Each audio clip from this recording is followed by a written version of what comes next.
got so many pictures around here, Ed. There's one here I thought might interest you. That one. Oh, sure, that'd be perfect. The walls of Ed Clark's home are lined with great photographs from his long and distinguished career at Life magazine. On an impromptu tour, we grabbed the best of the best to assemble an instant retrospective of Ed's most memorable photographs. Well, Ed, we've chosen some good ones. I can hardly wait to take a look at them. Let's start with that one. All right.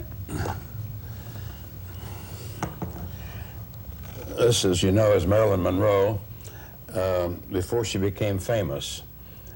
She was living with Lee and Paula Strasberg in Los Angeles area, they were coaching her in acting. And I did this story on her for Life, and it came to Life, and Life said, "Who is Marilyn Monroe?" So they never used it. Oh, no, but what a photo to have. You said that was before she was famous. This has got to be one of the most famous photographs ever taken. Well, I'm told by one of the editors at Life that that's one of the 10 most famous pictures ever to appear in Life magazine. This is Graham Jackson at the funeral of Franklin D. Roosevelt in Warm Springs when Roosevelt died. And there were probably 150 photographers there, and the cortege was going by on the way to the train to bring the body back, Roosevelt's body back to Washington. And everybody was concentrating on that, and I heard this accordion behind me. And I looked around, and here was Graham Jackson with tears streaming down his face. And I made 2 or 3 quick pictures, hoping no other photographers would see me. And fortunately, they didn't. So it was an exclusive picture. Have you seen Graham since then? Yes, I saw him just before he died last year. Well, there's an interesting story behind this photo of President Eisenhower. That I did with Matthew Brady's camera, using the old wet plate method, just as Brady did. And throw that in there. Yeah, this is on the White House lawn in the Rose Garden, and there was no shutter on the lens, so it was a time exposure. Just uncover the lens and then cover it back up when you thought it had enough time, which is about 6 seconds. I said 9 seconds, but Mr. Eisenhower, President Eisenhower said, "No, Ed, that was 6 seconds. I'm an old artillery man, and I know." And he was right, I'm sure. How did you ever get a hold of Matthew Brady's camera?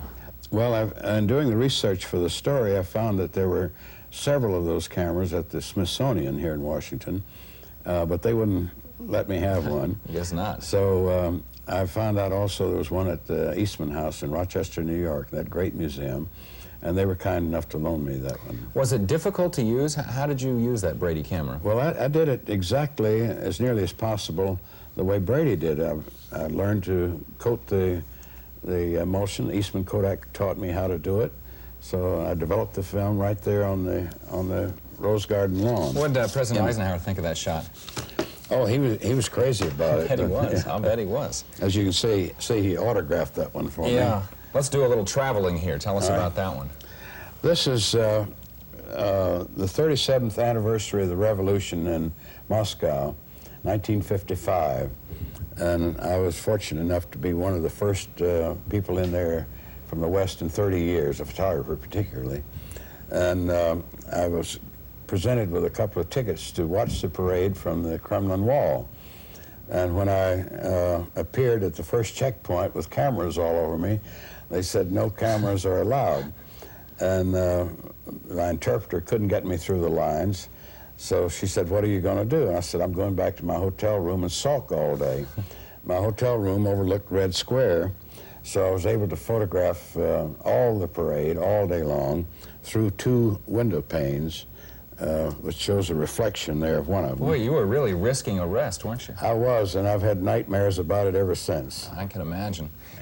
How long did you shoot for Life magazine, Ed? Over 20 years. I know this photograph really plays an important part of the Ed Clark history with Life. It does indeed. This is the first picture of mine to appear in Life. It is a picture of Sergeant Alvin York. He's the one with the necktie right here. Now let's see, he in World War I got the Medal of Honor, didn't he? That's right. Captured a lot of Germans by himself. And he had to register for the draft in World War II, what they call the old man's draft. And I went up to photograph it, and this is the result. I sent the picture into Life, and I got a telegram back saying, congratulations, your York picture is running next week for Double Truck. I didn't know that Double Truck was 2 pages. Boy, what a thrill for a young photographer. And as a result of that, I got hired. You met some interesting people in your career with Life, didn't you? A couple right Yes. here that we all sure recognize. Yeah, Lauren Bacall and Bogart's wedding, they got married in